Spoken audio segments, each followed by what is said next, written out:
to the Super Buddies Forever channel. We are quite the dollhouse creators.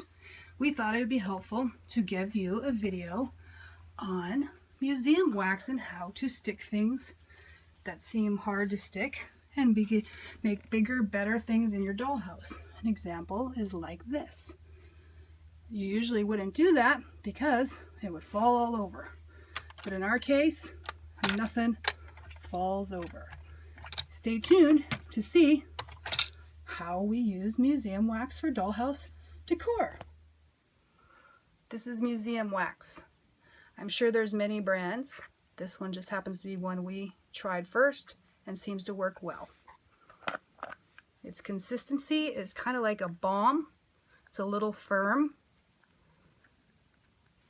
but doesn't stick to your hand too much. Kind of feels like you got a little lotion on or something. So, not like Play-Doh that will stick to you? Our goal is to get these to stick onto here so we don't get the usual fall over. Then turn it upside down after? Yes, turned upside down. The steps are very simple. They come with these little things. We've gone through two. They say a lifetime. One thing will get you a lifetime. If you know our 40-room dollhouse, you know we've done a lot of waxing. So this is our second. We're only halfway through our second container. I have marked the sides to use my hands so that I don't confuse it and get wax all over my hands. That's about the hardest part of this. I keep an extra cloth around me that I use just for waxing so that I don't ruin all my towels. You take, can you see that good? Is it okay? Mm-hmm. You take whatever amount you may need. So I'm thinking about this to hold that securely. And you put it in your hand and you put it in a ball. The ball makes it warm and softens it up. Then it starts to become a little stickier, but still not too bad. I've said to some people it's kind of like a booger. So, waxing is as simple as this. Take that, warm it up, put it there, and you want to press on. The only trick is you don't want to press too hard. Can you see? You just want to do firmly, but not too hard. See that? If you do it too firmly, you will squirt the wax out, and then it will not attach. That is done. That is held on. Now, if you were to do it too hard, you go like this, you see that it squirts out, and then well, that's not bad, but you see it's not as strong when you squish too much out. This is repositionable, reusable, and pretty easy to clean up. So I've used the mirror on purpose to show you what's left behind. You can, if you used bigger amounts, don't go too close.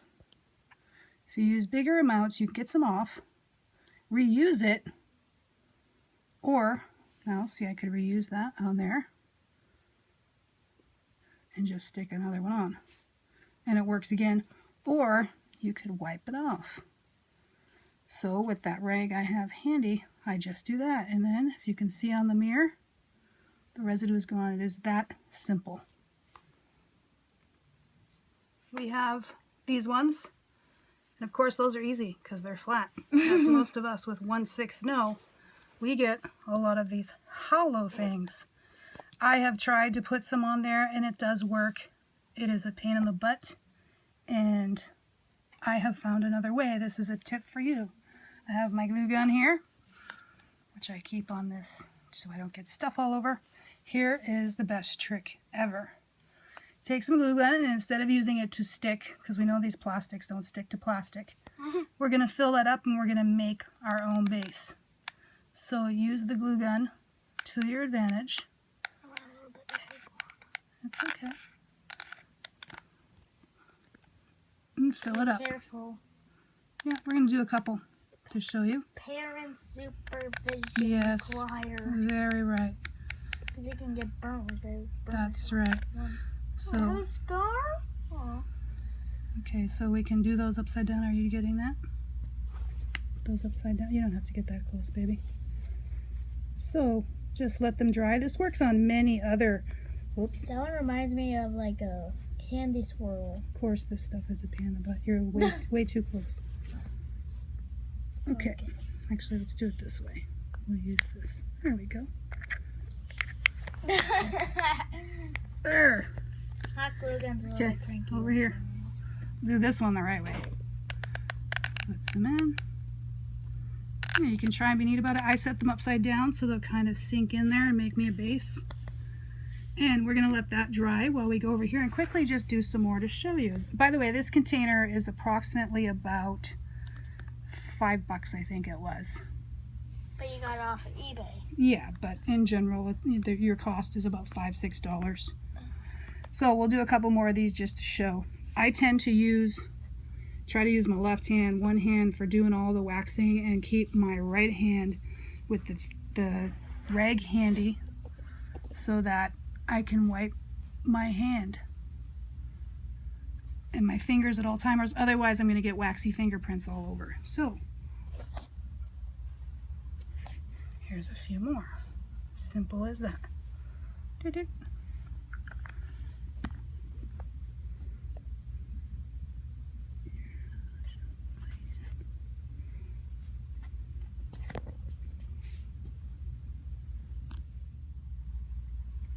So those ones are obviously stuck. So our glue is dried pretty good over here. What we can see is that they're still not quite to the bottom. This one is, that one isn't, depending on how much you need. So we're just going to put a little more in there. So does that give it like weight? We'll know it's sunk in. So what we're doing, if you can see it on the side, it's sunk in. So we can't stick the glue to the wax to that. So we're just putting a little bit more. It looks messy, but don't worry. You've seen my craft knife. And that's going to work just fine. So we'll just give that a second to dry. So our pieces have now dried. This is how we take care of that. Of course, they were a little messy from the glue gun. All the little strays that hang, those are obviously very easy, and also shows why glue gun does not work for sticking plastic to plastic. Takes a second to clean it. With a parent, of course, use this razor knife utility, one of the best ones. The snap blades are so handy. And with a parent's permission and approval and helping you, if perchance it's not flat there, then therefore you can't set it down level, you just take the knife and kind of skim it along. And there you now, now you've got yourself a hollow little piece that can now get waxed quite easily. I might do a little bit bigger piece on this one, a little bit bigger piece of wax. Roll it, stick it on, and then go over here to our trusty little mirror and stick it on. And now we did that nice and easy. Of course, I'm talking to that, so I'll just quickly show you. Oops, doing more than one. Clean it up. Get my thing handy. See, I'm constantly fixing my fingers. So is there a chance you might have to put 3 layers? Sometimes. And then especially if you got like a square like the mushrooms in Castafierce's. The mushrooms had a big square shape and it needed to be built up quite a bit. There we go. Comment down below what you're going to be for Halloween. Yeah. And here we'll bring another one. Oops, wash them hands.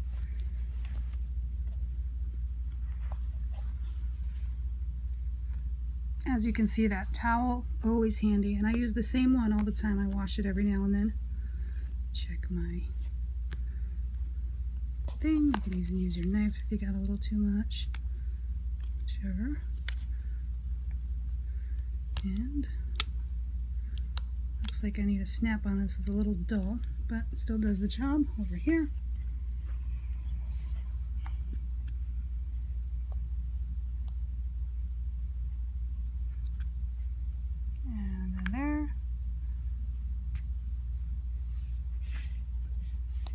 and on here.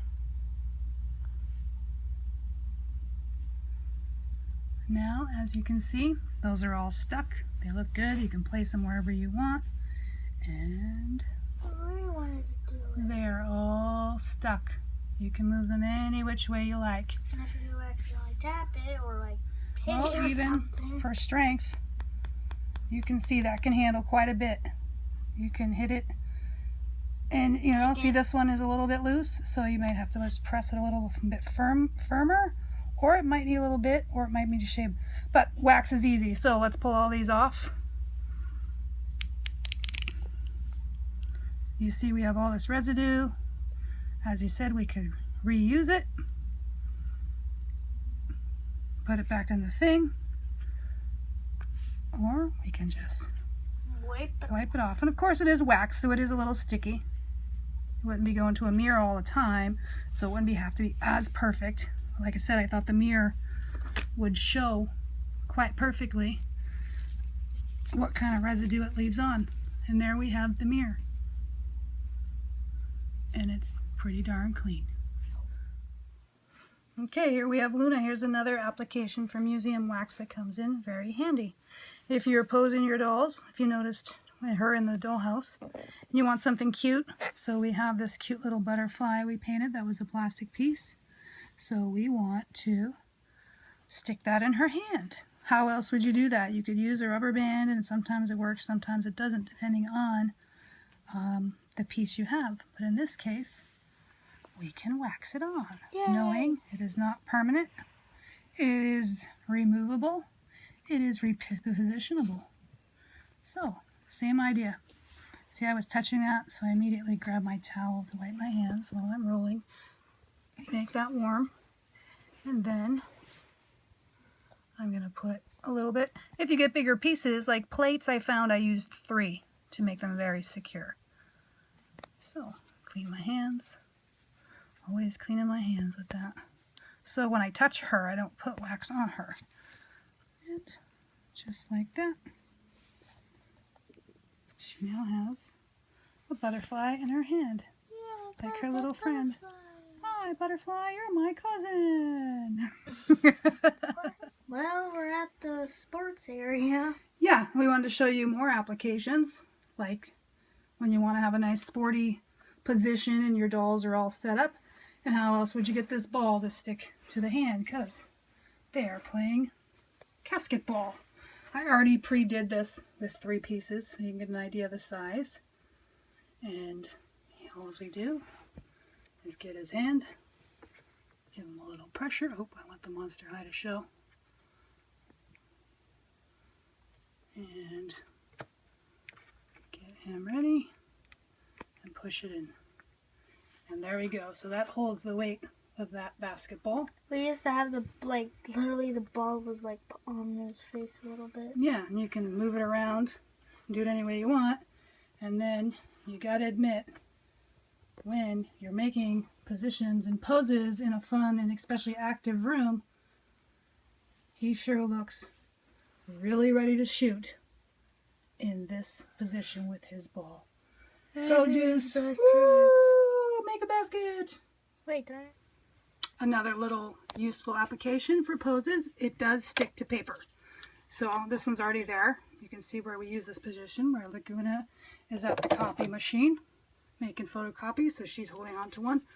Museum wax does stick to paper, plastic, and even metal, which I'll show you real quick. Does not stick to cloth. That's the one thing it does not stick to. So can it also stick to stainless steel? Oh, I don't know stainless steel specifically, but I know specifically it does not like cloth. So here's an example for repositionable. We have our spectra area in here. This is already in. This is, I don't remember if it was a brooch or a necklace, or a ring. Metal. Always hard to do metal in dollhouses. Be it big or small, that's how we do it.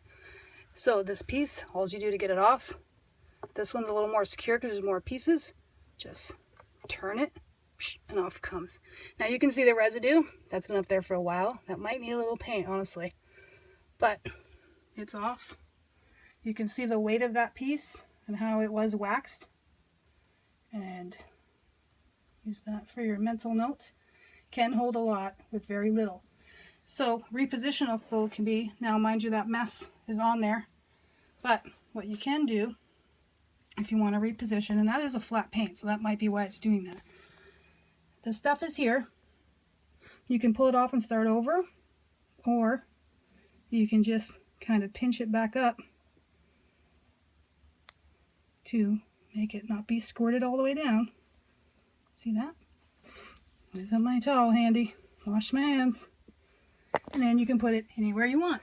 I just happen to be going to put it right back where it was. So, oh wait. Okay. Press a little bit, not too hard. And we have it up again. You could have put that wherever you wanted. Repositionable. What a joy. Yeah. Well, we hope you've enjoyed our tutorial for how to use museum wax in dollhouse building and decorating. If you get a chance, please check out our video in the link below, which gives you a full rundown of our entire 40-room, monster high, massive, monstrous dollhouse. Thanks so much for watching, and I hope for all dollhouse makers of every different brand of dolls that this has come in handy for you. And this is my Halloween costume. Thank Bye. you. Super Buddies Forever. Please Yay. subscribe. Yay.